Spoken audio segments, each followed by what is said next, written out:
Assalamualaikum warahmatullahi wabarakatuh.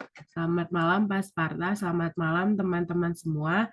Kami dari kelompok 6 ingin mempresentasikan tentang chapter 8 yaitu Liabilities and Owners Equity.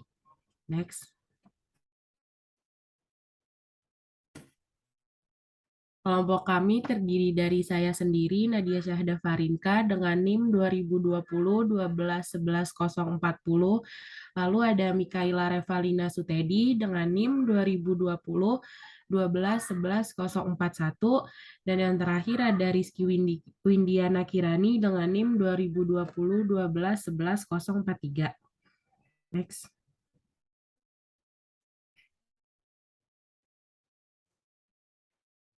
Di chapter 8 ini mempunyai 4 topik pembahasan. Yang pertama, proprietary and entity theory. Yang kedua, liabilities define. Yang ketiga, liability measurement. Dan yang terakhir, challenge for standard setter. Next. Yang pertama, kita akan bahas LO1 tentang proprietary and entity theory. Next.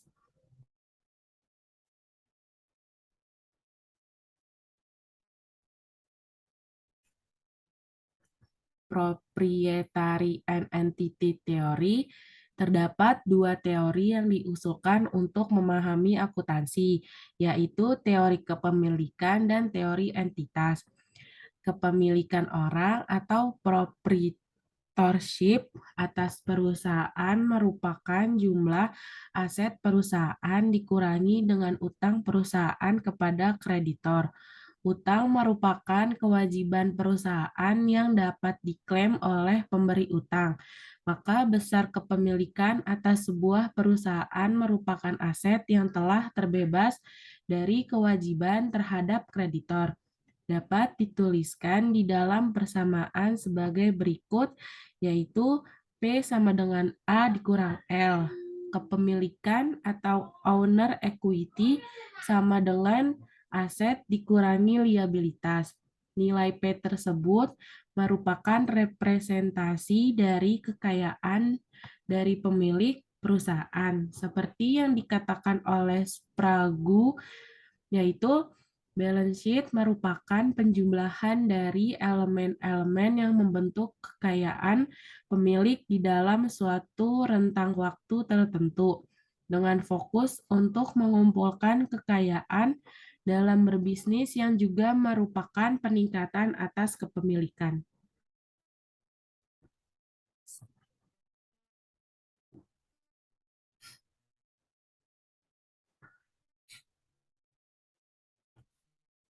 Akuntansi berdasarkan teori ini diperuntukkan untuk menunjukkan kekayaan dari pemilik bisnis.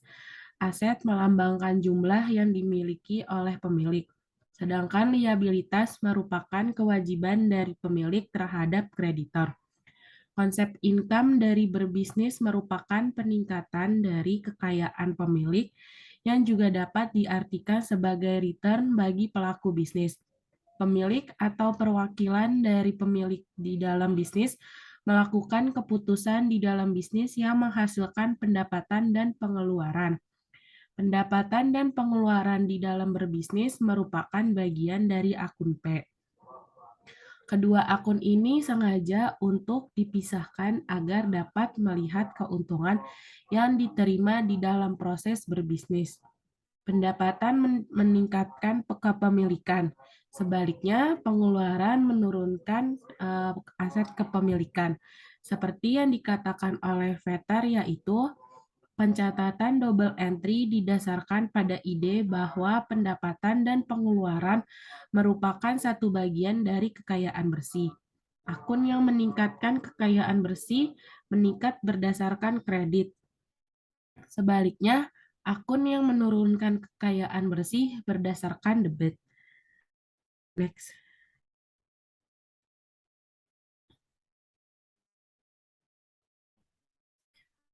Pendapatan bersih berasal dari kegiatan menghasilkan pendapatan serta perubahan nilai aset.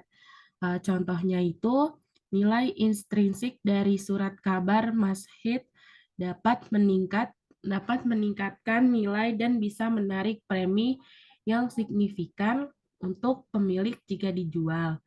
Dalam kasus tersebut, argumennya adalah bahwa peningkatan kekayaan bersih pemilik harus diakui. Meskipun perubahan kekayaan tersebut abstrak hingga pada saat surat kabar tersebut benar-benar dijual kepada pihak ketiga.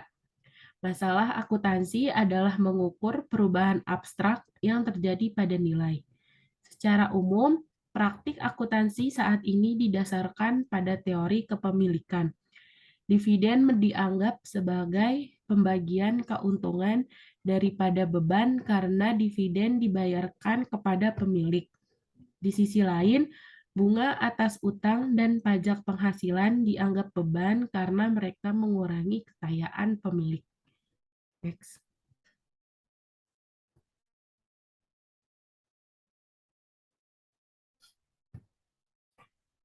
Modal finansial lebih wajar bila menyangkut teori kepemilikan dibandingkan dengan modal fisik. Modal finansial menekankan investasi keuangan pemilik, sedangkan modal fisik berfokus pada kemampuan perusahaan untuk mempertahankan operasi fisik tanpa mempedulikan klaim kepemilikan. Pandangan hak pemilik Pandangan hak milik tidak melihat perbedaan antara aset pemilik dan aset entitas. Oleh karena itu, semua laba entitas dapat didistribusikan kepada pemilik perusahaan. Jika entitas memerlukan sumber daya tambahan, modal untuk itu tersedia dari sumber daya pribadi si pemilik tersebut. Kebanyakan orang mengadopsi pandangan keuangan modal dan juga posisi yang diambil dalam praktek akuntansi konvensional tradisional. Next.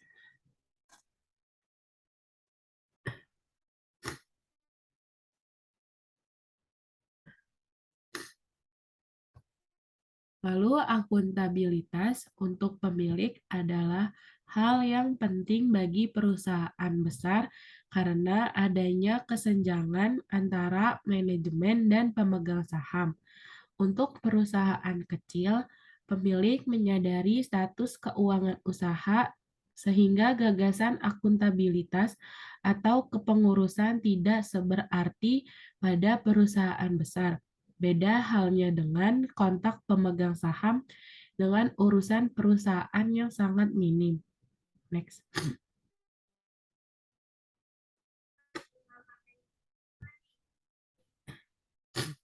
Lalu yang kedua ada entity theory. Teori entitas merupakan teori yang dibentuk akibat ketidakmampuan teori sebelumnya dalam menjelaskan status hukum perusahaan yang terpisah dari pemiliknya. Teori ini menyatakan bahwa sebuah perusahaan merupakan perusahaan yang berdiri sendiri dengan identitasnya sendiri. Menurut Martin, ada dua asumsi untuk gagasan entitas akuntansi, yaitu yang pertama, separation.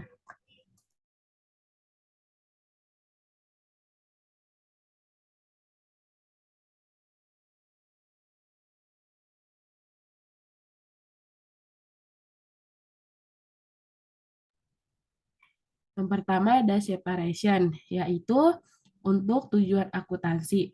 Perusahaan dipisahkan dari pemiliknya. Yang kedua ada viewpoint, yaitu prosedur akuntansi dilakukan dari sudut pandang entitas. Meskipun teori entitas sangat cocok untuk akuntansi perusahaan, pendukung teori ini percaya bahwa teori ini juga dapat diterapkan untuk kepemilikan, kemitraan, dan bahkan untuk organisasi non-profit yang menyediakan.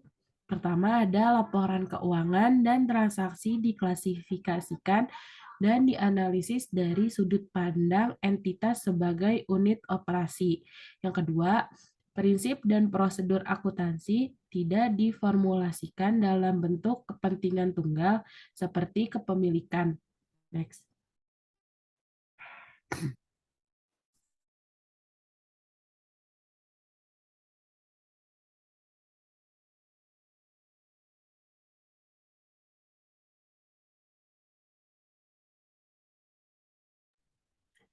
Neraca menunjukkan aset entitas, yang pattern sebut mewakili pernyataan langsung dari nilai entitas dan ekuitas, yang disebut sebagai ekspresi berbeda dari total yang sama. Aset milik perusahaan dan utang merupakan kewajiban perusahaan, bukan pemilik. Hal ini telah diargumenkan karena jumlah yang diinvestasikan oleh pemilik saham harus dicatat. Tujuan ini mengarah ke penggunaan biaya historis untuk aktiva non-moneter. Karena total pada sisi kanan dari laporan keuangan harus sama dengan total di sisi kiri, setelah menerima dana yang diberikan oleh pemilik saham, perusahaan menginvestasikan dana dalam aset. Aset dan beban pada dasarnya memiliki sifat yang sama. Mereka menyediakan jasa, yang membedakannya itu hanyalah sebuah pertanyaan apakah jasa digunakan hingga habis atau akan digunakan untuk penggunaan masa depan. Karakteristik dasar dari pendapatan adalah pendapatan itu menciptakan aset lebih, sedangkan biaya akhirnya mengurangi aset. Next.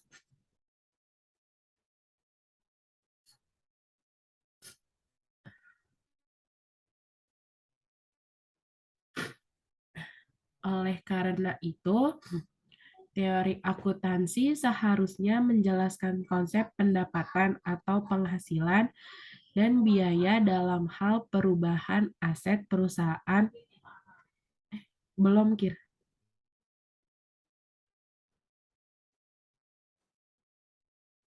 Oleh karena itu, teori akuntansi seharusnya menjelaskan konsep pendapatan atau penghasilan dan biaya dalam hal perubahan aset perusahaan, bukan sebagai kenaikan atau penurunan ekuitas pemilik atau pemegang saham.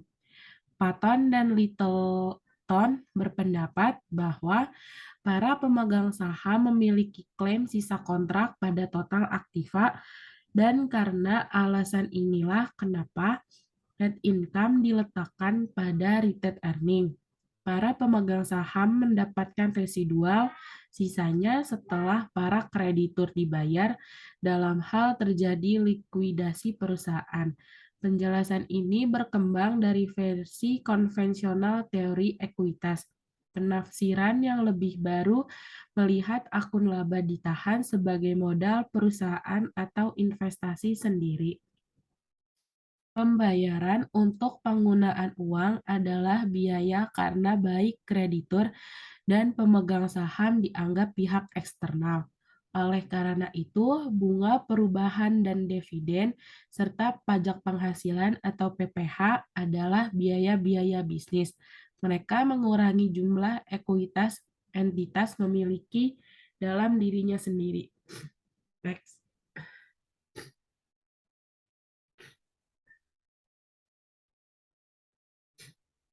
Sebagai kesimpulan, kita dapat mengatakan bahwa baik teori kepemilikan dan teori entitas tersebut merupakan pengaruh dalam praktik. Teori akuntansi konvensional didasarkan pada konsep entitas dan laporan keuangan mencerminkan pandangan entitas dengan berfokus pada dividen dan laba bersih per saham. Perusahaan memperdagangkan saham mereka sendiri, yang menunjukkan bahwa pasar menerima bahwa mereka adalah entitas yang terpisah. Namun, pandangan hak milik juga memiliki pengaruh sendiri. Next.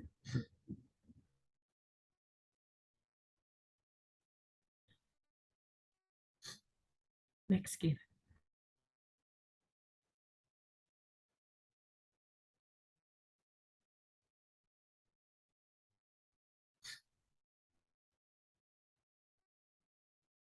Selanjutnya akan dibacakan oleh Mikaela Revalina.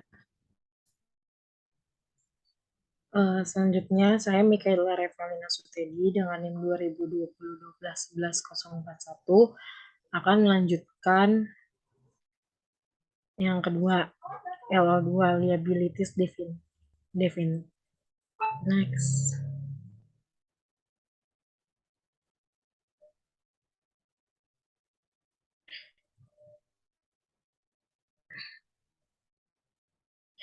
Kewajiban adalah hutang entitas yang timbul dari peristiwa masa lalu, di mana penyelesaiannya menyebabkan adanya arus keluar sumber daya ekonomi entitas tersebut, atau ISB Framework par 49B.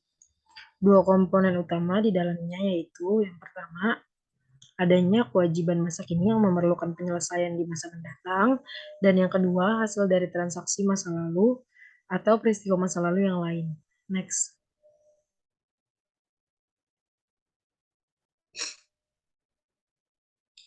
Present obligation. Definisi dari ISB Framework menyatakan bahwa liabilities diharapkan dapat menyebabkan terjadinya outflow dari manfaat ekonomi. Definisi ini berfokus pada future event dalam artian pengorbanan sebenarnya belum dilakukan. Pertimbangan yang mendasari hal ini adalah bahwa obligasi telah ada dalam hubungannya pengorbanan di masa depan. Sebagai contoh, utang dagang adalah current obligation yang muncul dari provisi jasa pihak lain. Next.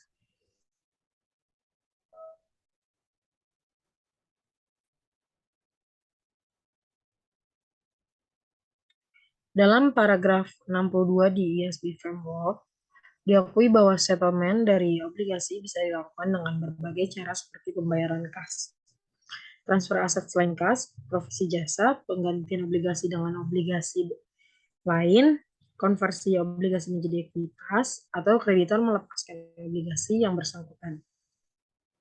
Dalam berbagai metode penyelesaian obligasi, hanya dua cara yang disebutkan di awal yang tentunya terlibat terhadap outflow aset. Sebagai contoh, utang dagang akan diselesaikan oleh pembayaran kas atau outflow aset, sedangkan kewajiban untuk unearned revenue atau pendapatan dibayar di awal akan diselesaikan dengan provisi barang atau jasa. Next.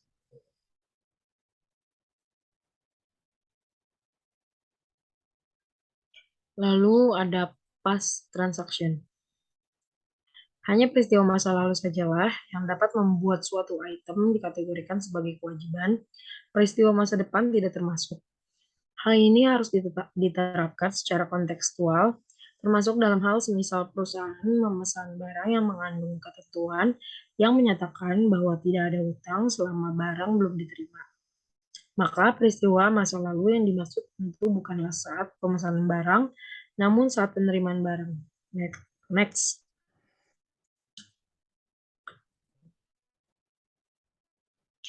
Lalu ada liability recognition. Akuntan membutuhkan suatu peraturan untuk menentukan pengakuan kewajiban. Jenis peraturan yang telah diterapkan di masa lalu mirip dengan yang diterapkan dalam pengakuan aset, yaitu yang pertama, berdasarkan pada hukum, kedua, adanya penentuan substansi ekonomi, ketiga, dapat diukur nilainya, dan keempat, penggunaan prinsip konservatisme. Kriteria pertama, jika ada klaim yang memiliki kekuatan secara hukum, ada sedikit keraguan bahwa suatu kewajiban terjadi. Meskipun kewajiban adil atau konstruktif dianut dalam definisi kewajiban, sebagian besar kewajiban ditentukan atas dasar apakah ada kewajiban klaim hukum terhadap entitas untuk memenuhinya. Kewajiban untuk pemulihan operasi penambangan adalah kewajiban hukum jika hukum mensyaratkan pemulihan, tetapi juga bisa dianggap sebagai suatu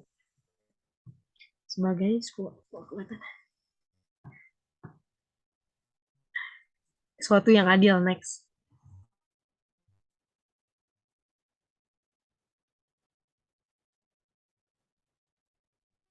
Kriteria kedua, mengharuskan kita mempertimbangkan substansi ekonomi dari sebuah transaksi. Apakah beberapa kewajiban benar-benar terjadi? Seberapa penting pencatatan dan penampilan akhir dari kewajiban bagi pengguna dalam neraca? Pemegang saham dan investor khawatir tentang besarnya aliran manfaat ekonomi sehubungan dengan penyelesaian klaim ganti rugi, sedangkan karyawan khawatir terkait keberlangsungan perusahaan untuk memenuhi klaim masa depan mereka. Kriteria ketiga berkaitan dengan menentukan nilai kewajiban. Untuk beberapa kewajiban, nilai diwakili oleh harga kontrak, seperti jumlah uang yang harus dibayar untuk barang dan jasa yang diterima. Nilai kewajiban mungkin berbeda dengan jumlah nominalnya. Misalnya, jika kewajiban melibatkan jangka waktu lebih dari 12 bulan, harus dipertimbangkan nilai waktu dari uang. Sehingga perhitungan nilai kewajiban akan didasarkan pada nilai sekarang dari arus kas masa depan yang diharapkan, bukan jumlah nominalnya. Next.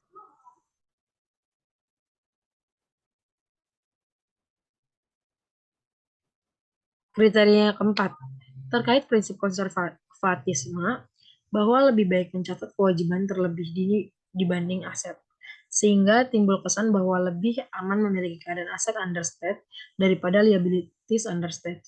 Masalah yang kemudian muncul adalah sampai sejauh mana perusahaan akan bersikap konservatis. Konservatisme yang berlebihan akan mengakibatkan laporan keuangan menjadi bias, sementara pengambilan keputusan tentu memerlukan informasi yang netral dalam mengambil keputusan. Kewajiban diakui dalam neraca apabila besar kemungkinan bahwa suatu arus keluar sumber daya yang memiliki manfaat ekonomi merupakan hasil dari penyelesaian kewajiban saat ini dan jumlah di mana penyelesaian akan berlangsung serta dapat diukur dengan andal. Next. IASB Framework. Kerangka IASB memberikan panduan dalam kaitannya dengan pengakuan elemen neraca dan laporan laba rugi. Dinyatakan bahwa item yang memenuhi definisi elemen harus diakui jika kemungkinan adanya manfaat ekonomi masa depan berkenaan dengan item yang akan mengalir dari entitas. Yang kedua, item memiliki nilai yang dapat diukur dengan andal. Suatu kewajiban diakui dalam neraca ketika kemungkinan besar tersebut mengakibatkan arus keluar dari sumber daya yang memiliki manfaat ekonomi yang diakibatkan dari penyelesaian kewajiban kini dan jumlah di mana penyelesaian akan berlangsung dapat diukur dengan andal. Oleh karena itu, masalah-masalah penting yang harus dipertimbangkan dalam kaitannya dengan pengakuan kewajiban yaitu kemungkinan besar harus keluar dari manfaat ekonomi dan realitas pengukuran. Next.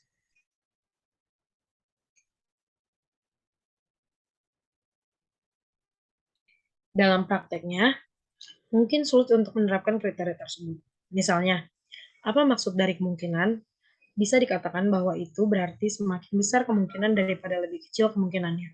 Namun, perbedaan individu dalam perkiraan probabilitas dari suatu peristiwa dapat bervariasi, menyebabkan inkonsistensi dalam pengukuran.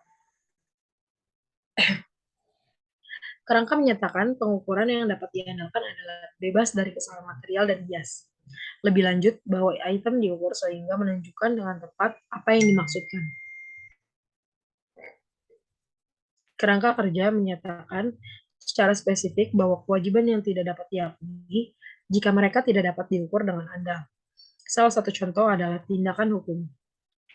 Jika kerusakan yang akan dibayar tidak dapat diestimasi dengan andal, maka item yang tidak dapat diakui sebagai kewajiban. Next.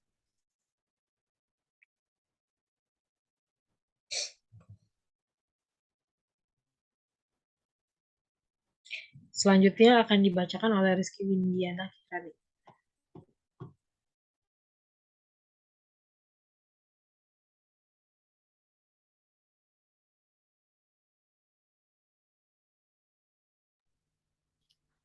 Halo, saya saya Rizky Wendiana Kirani dari dengan NIM 2020-12-11043 ingin menjelaskan LO3 tentang liability measurement.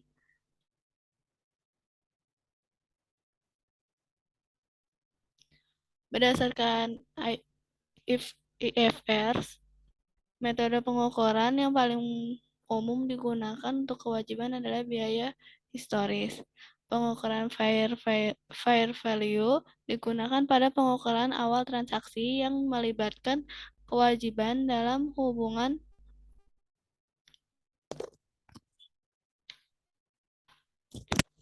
hubungannya dengan IAS 17 tentang sewa atau lease.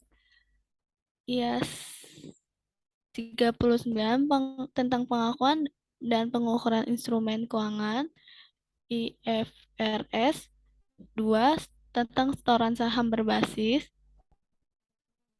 lalu IFRS 3 tentang penggabungan usaha. Kewajiban yang ditimbulkan dalam financeless diakui pada awal berdasarkan nilai wajar sewa atau nilai kini dari present value pembayaran sewa minimum jika lebih rendah. Di tahun-tahun berikutnya, kewajiban diukur berdasarkan metode biaya diamortisasi, yaitu biaya dari kewajiban pada awal disesuaikan secara tahunan untuk menjaminkan estimasi nilai saat ini. Saldo kewajiban adalah berdasarkan metode tingkat bunga amortisasi.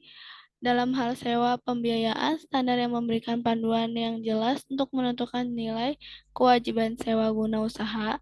Namun dalam kasus lain, pengukuran nilai wajar kewajiban hadir beberapa tantangan. Sebagai contoh, bagaimana kita memperkirakan nilai wajar suatu kewajiban yang tidak ada nilai pasarnya. Yang pertama tentang Employee Benefit Pension Superannuation Plans. Pada beberapa negara, iuran pensiun ditetapkan oleh atasan untuk memberikan manfaat pensiun kepada karyawan. Pengusaha melakukan pembayaran kepada dana pensiun yang memiliki aktiva, kepercayaan untuk mendanai pembayaran ketika karyawan pensiun. Dana pensiun adalah suatu badan hukum dan terpisah dari perusahaan pemberi kerja. Dana pensiun ini dapat seluruhnya dibiayai, sebagian dibiayai, atau tidak dibiayai. Rencana yang didanai penuh itu memiliki kas yang cukup atau investasi untuk memenuhi kewajiban dana untuk anggota. Sebaliknya, rencana yang didanai tidak memiliki uang tunai atau investasi untuk menutupi potensi pembayaran berdasarkan rencana tersebut.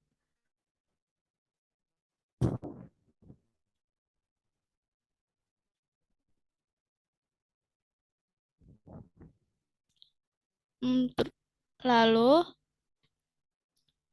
karena dana pensiun adalah badan hukum yang terpisah, dapat dianggap bahwa komitmen yang tidak didanai dari program tersebut bukanlah kewajiban dari perusahaan pemberi kerja yang membayar ke dalam dana.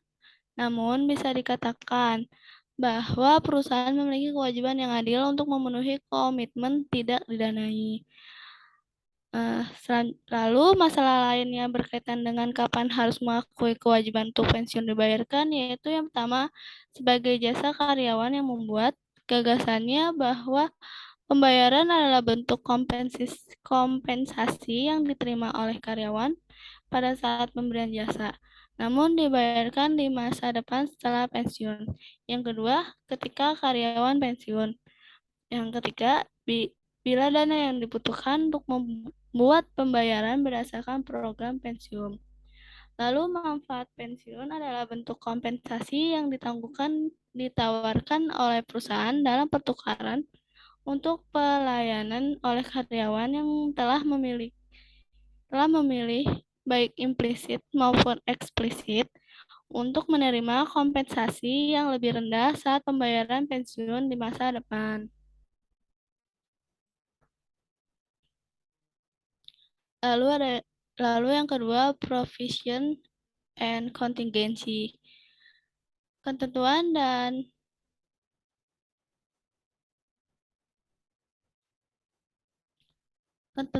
kontingensi terjadi di mana ada batas kabur antara kewajiban sekarang dan masa depan. PSAK 37 tentang penyediaan kewajiban kontingensi dan aset kontingensi mengakui tumpang tindih definisi dalam ayat 12 ketika menyatakan bahwa semua ketentuan yang kontingen karena mereka tidak yakin dalam waktu atau jumlah.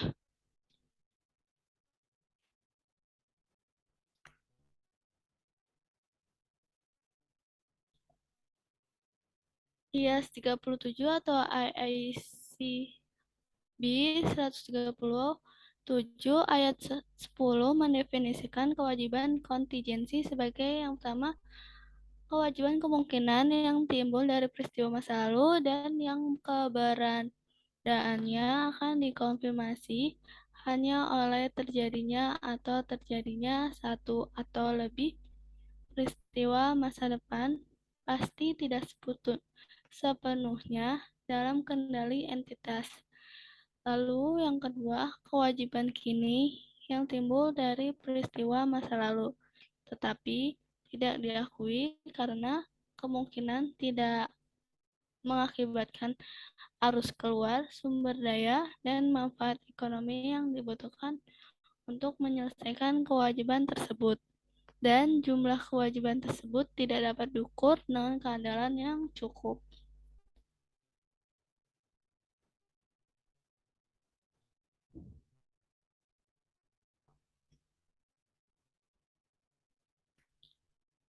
Lalu yang ketiga, owner equity. Ekuitas pemilik merupakan aktiva bersih dari entitas. Dengan demikian, pemilik ekuitas sebagai pemilik klaim terhadap aktiva bersih entitas. Ekuitas pemilik mewakili kepentingan pemilik atau modal dalam perusahaan. Kerangka mendefinisikan ekuitas adalah kepentingan sisa dalam aset perusahaan setelah dikurangi semua kewajibannya. Oleh karena itu, ekuitas pemilik tidak punya kewajiban untuk pengalihan aset, namun dapat klaim sisa. Selanjutnya, hal itu tidak dapat didefinisikan secara terpisah dari aktiva dan kewajiban. Dengan demikian, definisi aset dan kewajiban yang harus disepakati sebelum definisi ekuitas dapat diselesaikan dan diterapkan dalam arti teoritis atau praktik suara.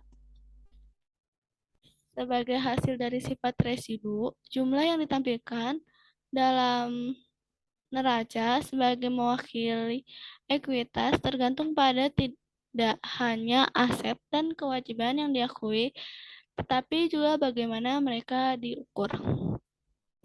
Ada dua fitur penting yang dapat membantu untuk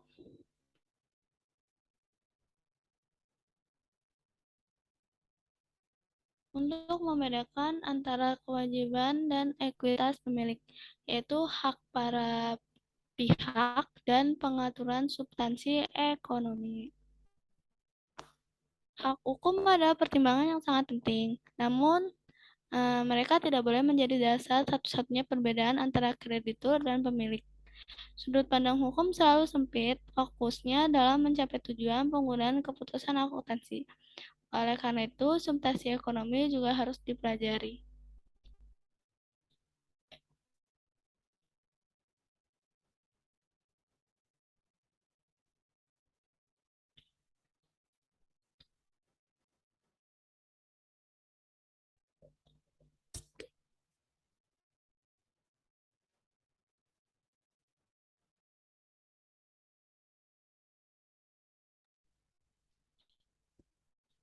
Lalu selanjutnya, right of the parties. Hak-hak yang dimiliki oleh hak-hak yang dimiliki.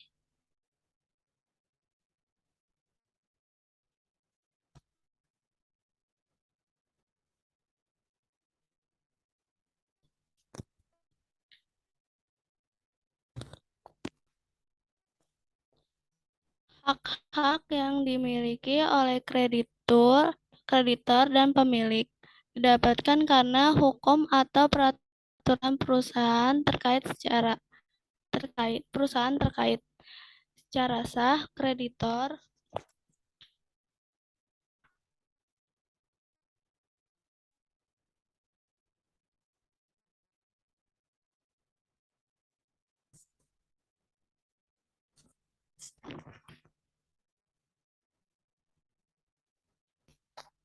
Secara sah, kreditor memiliki klaim terhadap pemilik dalam kepemilikan tunggal atau persekutuan. Sedangkan dalam perusahaan, kreditor memiliki klaim terhadap perusahaan. Bagaimanapun, dalam teori akuntansi ini tidak peduli bagaimana bentuk hukum sebuah organisasi. Entitas diakui sebagai unit akuntabilitas. Oleh karena itu, kreditur memiliki klaim terhadap entitas dan juga asetnya. Berikut ini merupakan hak-hak yang dimiliki kreditor. Yang pertama, penyelesaian atas klaim kreditor dengan jangka waktu yang telah ditentukan melalui transfer aset atau barang atau jasa. Penyelesaian yang kedua itu penyelesaian klaim kreditor merupakan prioritas utama dibandingkan hak-hak pemilik jika terjadi likuidasi. Aspek lain yang membedakan hak antara kreditor dan pemilik adalah hak atas penggunaan aset atau pengoperasian perusahaan. Kreditur tidak memiliki hak atas penggunaan aset perusahaan selain yang ditentukan dalam kontrak. Selain itu, kreditor juga tidak memiliki hak dalam proses pengambilan keputusan bisnis kecuali dengan secara tidak langsung dalam beberapa kasus.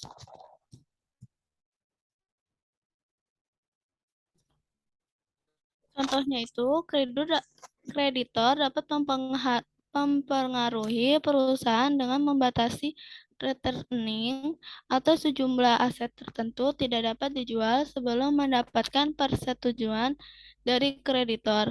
Di sisi lain, pemilik mempunyai hak atau otoritas untuk menjalankan perusahaan.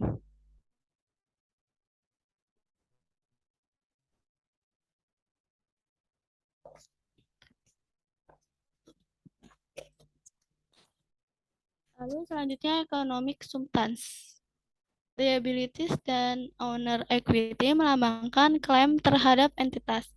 Semua klaim terhadap entitas memiliki resiko kerugian, namun resiko kerugian kreditor sedikit lebih rendah dibandingkan resiko kerugian pemilik. Pemilik harus menanggung kerugian yang berasal dari kegiatan perusahaan. Perbedaan utama antara kreditor dan pemilik ialah kreditor memiliki hak atas settlement, sedangkan pemilik memiliki hak atas pembagian profit. Perbedaan tersebut mencerminkan risiko ekonomi dan timbal balik dari kedua jenis klaim, yaitu kreditor menanggung risiko yang lebih rendah dan mendapatkan timbal balik dengan pengembalian yang relatif tetap.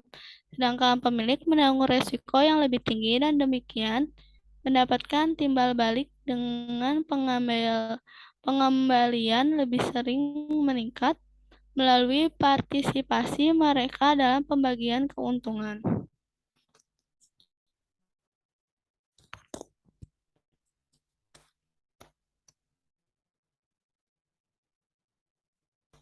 Figur berikut ini menjelaskan hubungan antara substansi ekonomi dengan hak-hak yang dimiliki oleh kreditor dan pemilik. Pemilik atau wakilnya atau agen memiliki kendali atas akuisisi, komposisi, penggunaan, dan disposisi aset perusahaan. Mereka memiliki kendala atas pengoperasian dan bertanggung jawab dalam menjalankan perusahaan serta keberlangsungan dan profitabilitasnya. Pada umumnya, pemilik menyerahkan hampir seluruh tanggung jawab dan kendali tersebut kepada direktur dan manajer. Bagaimanapun, konsep ini memiliki kelemahan. Pengakuan atas owner equity menggunakan teori proprietary yang tidak cocok ketika diterapkan kepada perusahaan yang besar.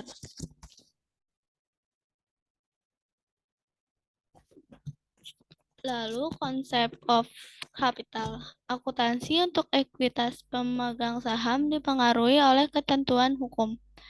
Sebagai contoh, hukum bisnis Inggris dan Australia membuat undang-undang mengenai akuntansi untuk modal. Konsep yang paling krusial adalah ketentuan mengenai capital maintenance, yaitu perusahaan dituntut untuk mempertahankan keutuhan modal dasarnya. Framework mengakui bahwa perusahaan mempertahankan keutuhan modal dasarnya atau tidak merupakan sebuah fungsi, bukan hanya sebagai definisi ekuitas sebagai hak residu suatu entitas, melainkan juga konsep of capital.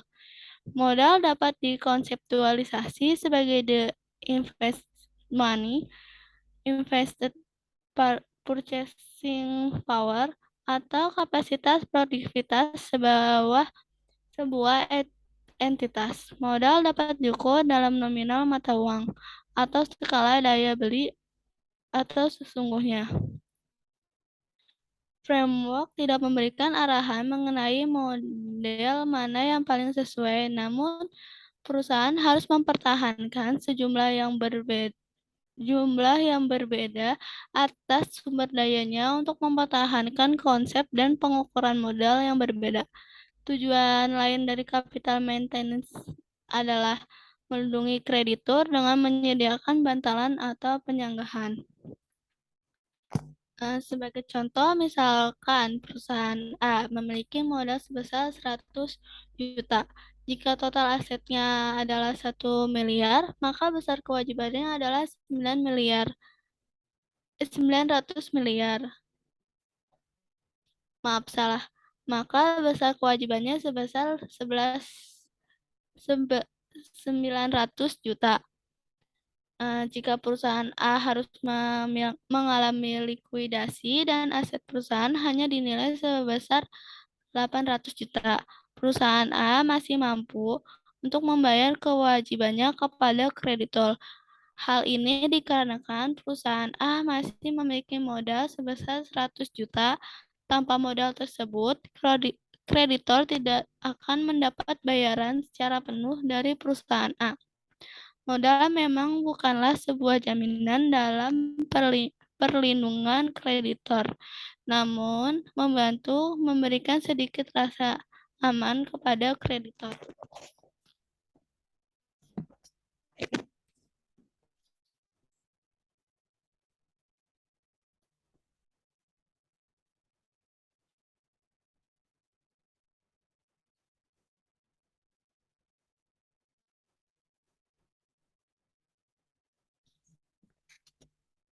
Selanjutnya akan dijelaskan oleh Nadia Syahda.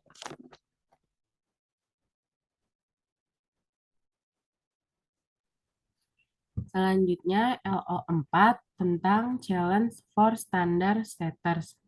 Next.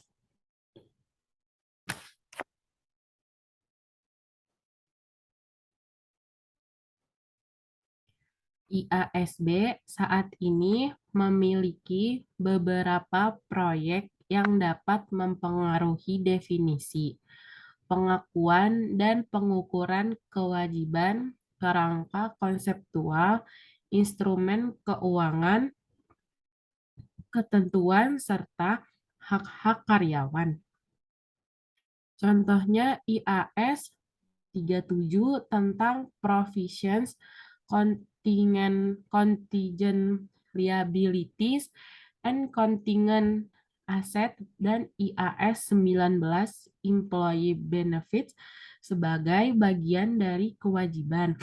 Tujuan dari proyek ini atau IAS 37 dan IAS 19 adalah untuk menyatukan standar IASB dengan USGAAP dan untuk meningkatkan standar saat ini dalam kaitannya dengan identifikasi dan pengakuan kewajiban. Untuk mengilustrasikan tantangan yang dihadapi para pembuat standar, kita akan mendiskusikan 3 topik utama yang sesuai dengan chapter ini. Next.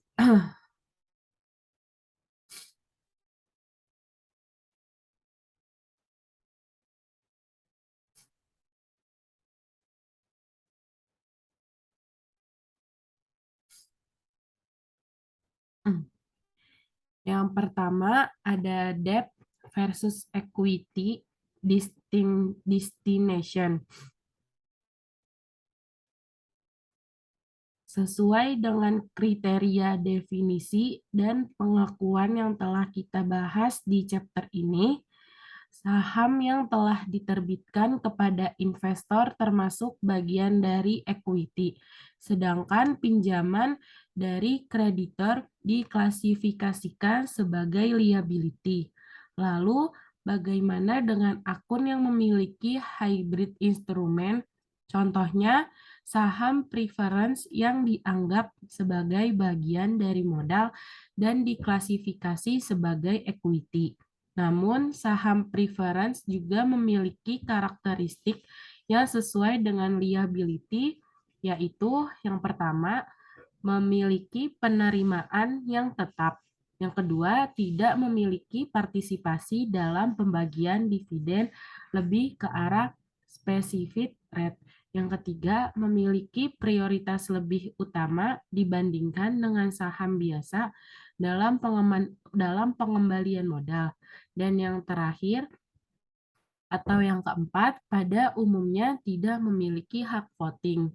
Meskipun saham preference diklasifikasikan sebagai equity, namun saham preference juga memiliki definisi dari liability. Next.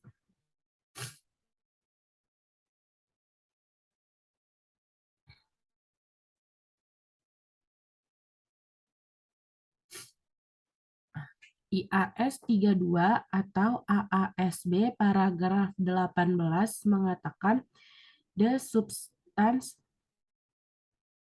of financial instrument rather than its legal form governs the classification. Substance and legal form are commonly consistent but not always. Some financial instruments take the legal form of equity but are liabilities in substance, and other may combine futures associated with equity but are liability in substance, and other may combine futures associated with equity instrument and futures associated with financial liability. Jadi, IAS 32 atau AAS 132 mengatakan bahwa saham preference yang memberikan penerimaan tetap atau yang telah ditentukan untuk masa mendatang dikategorikan sebagai financial liabilities, sebuah instrumen keuangan yang memberikan hak kepada pemegang instrumen untuk dikembalikan dan diganti dengan cash atau finansial aset lainnya dikategorikan sebagai financial liability. Next.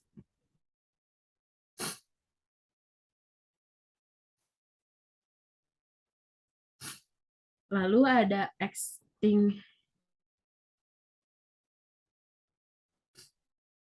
ada yang kedua, extinguish debt, yaitu hutang dapat diselesaikan dengan cara membayar lunas atau memberikan jasa kepada kreditur. Namun bila debitur tidak mampu melunasi hutangnya, kreditur dapat menghapuskan hutang debitor.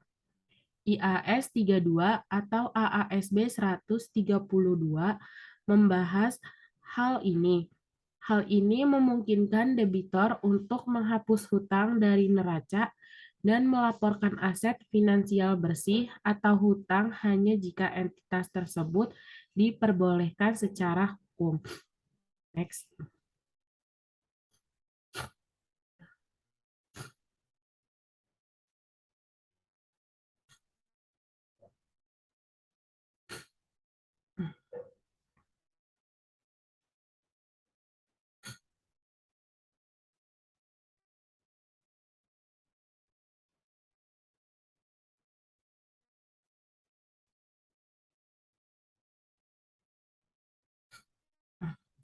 Lalu ada employee share. Para akuntan berdebat apakah pembayaran karyawan dalam bentuk gaji dimasukkan ke dalam beban atau tidak. Isu lainnya adalah pemberian upah karyawan dalam bentuk saham perusahaan dikategorikan ke dalam liability atau equity. Bila termasuk ke dalam liability, economic benefit apa yang akan dikorbankan? Mereka yang berargumen tentang employee share menciptakan expense dan liability berpendapat para karyawan mendapatkan sesuatu yang bernilai. Oleh karena itu, ada cost oleh perusahaan.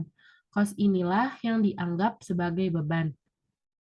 Dan liability ada sampai dilunasi dengan hutang dan ekuitas bertambah. Bagi mereka yang berpendapat employee share tidak menciptakan expense, mereka beranggapan employee share tidak lebih menciptakan additional share. Sebaliknya, para shareholder lah yang mengalami penurunan nilai saham. ASB telah memutuskan untuk memperlakukan imbalan dalam bentuk saham ke dalam beban. IFRS 2 atau AASB 2, pembayaran dalam bentuk saham dibedakan menjadi dua, cash settle dan equity settle. IFRS 2 atau AASB 2 juga mengarahkan perlakuan yang berbeda untuk fair value yang berhubungan dengan cash settle dan equity settle. Nilai wajar dari equity settle ditetapkan pada tanggal pemberian, sedangkan perubahan berikutnya diabaikan. Sedangkan untuk cash settle di-adjust tiap periode. Next.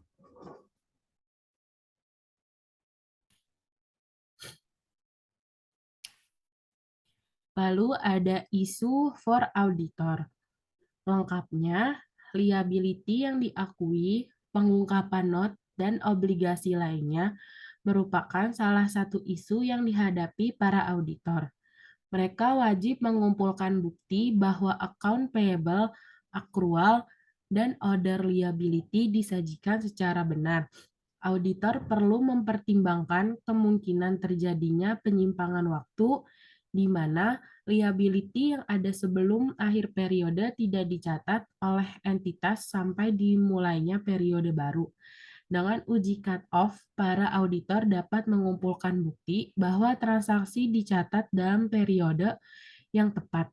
Pengenalan IFRS 2 atau AASB berbasis pembayaran share meningkatkan panduan otoritas untuk auditor saat menilai kewajaran dari nilai fair value yang diberikan. Standar menyatakan bahwa fair value dapat ditentukan baik oleh nilai saham yang diberikan atau dengan nilai barang atau jasa yang diterima. Next.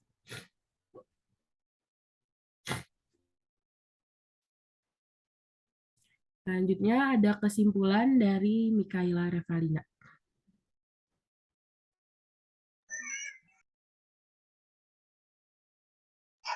Jadi kesimpulannya menurut saya, terdapat karakteristik penting dalam membahas definisi aset, yaitu manfaat ekonomi masa depan, kontrol oleh entitas, peristiwa masa lalu, dan bias dipertukarkan. Pada umumnya, pengakuan aset dilakukan bersamaan dengan adanya transaksi, kejadian, atau keadaan tertentu. Praktik menunjukkan bahwa banyak aturan yang digunakan untuk mengidentifikasi aktiva tertentu yang dapat diuraikan menjadi beberapa kriteria. Didasarkan pada hukum, pemakan prinsip konservatif, makna atau substansi ekonomi suatu transaksi, kemampuan mengukur nilai aktiva. Terdapat dua teori yang diusulkan untuk memahami akuntansi, yaitu teori kepemilikan dan teori entitas.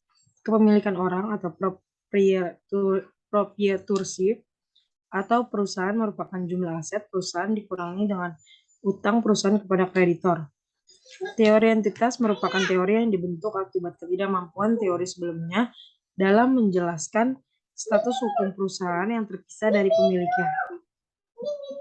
Kewajiban adalah utang entitas yang timbul dari peristiwa masa lalu, di mana penyelesaiannya menyebabkan adanya arus keluar sumber daya ekonomi entitas tersebut. Jenis peraturan yang diterapkan mirip dengan pengakuan aset, yaitu berdasarkan pada hukum, adanya penentuan substansi ekonomi, dapat diukur nilainya, penggunaan prinsip konservatisme. Kewajiban diakui dalam neraca apabila besar kemungkinan bahwa Suatu arus keluar sumber daya yang memiliki manfaat ekonomi merupakan hasil dari penyelesaian kewajiban saat ini dan jumlah di mana penyelesaian akan berlangsung serta dapat diukur dengan andal. Selanjutnya mungkin ada yang ingin ditambahin lagi.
Lalu ada tambahan dari saya,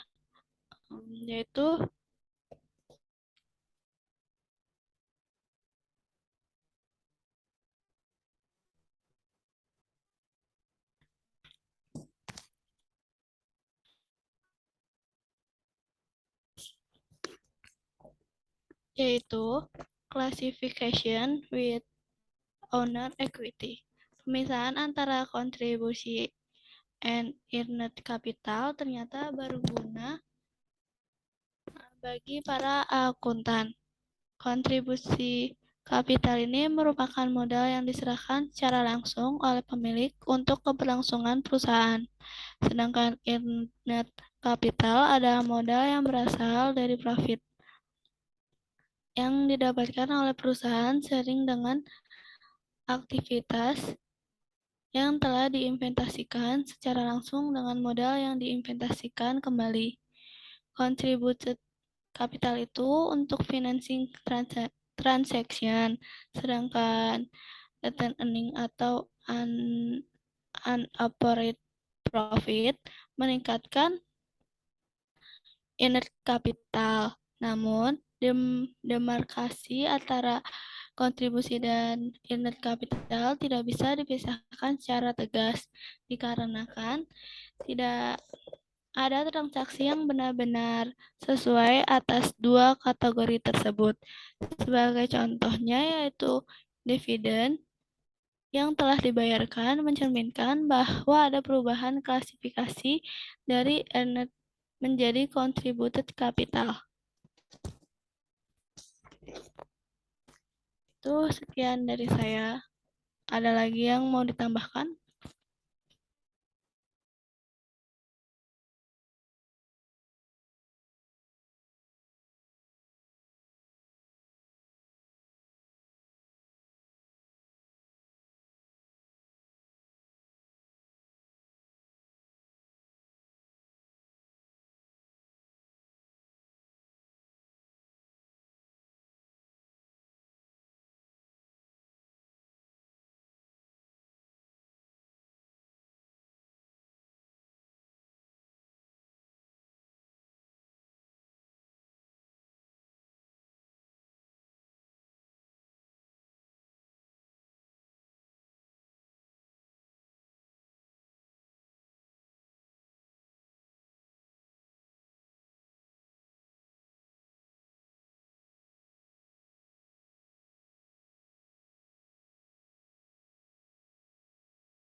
Sekian presentasi dari kelompok kami, kurang lebihnya mohon maaf. Wassalamualaikum warahmatullahi wabarakatuh.